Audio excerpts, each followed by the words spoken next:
Friends first అయితే ఈ Instagram video చూడండి, తర్వాత దీనికి వచ్చిన కామెంట్స్ చదువుదాం. Let's go. ఏ జామకాయ ఏం తింటావు? మనం షాప్కి వెళ్ళి బర్గర్ తెచ్చుకుందాం రా. సరే సరే. అక్కడ జామకాయలు ఉన్నాయా అసలు?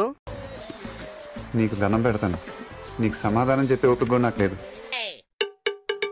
అంకుల్ ఒక బర్గర్ ఎంత? 40 రూపీస్ అమ్మా. మరి 2 బర్గర్లు ఎంత? ఒకటి 40 అయినప్పుడు 2 80 అమ్మా. జనరల్ స్టోర్ లో బర్గరా? కిరాణా షాప్ లో బర్గర్ ఎప్పటి నుంచి సేల్ చేస్తున్నారు? ఏమో సార్ నాకు కనపడదు.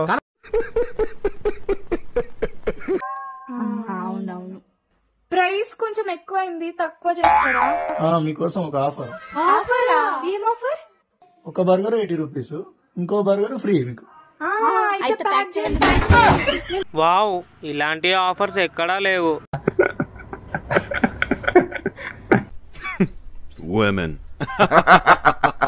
జామకాయ తినే వాళ్ళకి తెలివి ఉంటది, బర్గర్ తినే వాళ్ళకి బ్రెయిన్ ఉండదు. కరెక్ట్, ఇది కరెక్ట్ గా చెప్పావయ్యా. కరోనా చదువు అయి ఉంటది.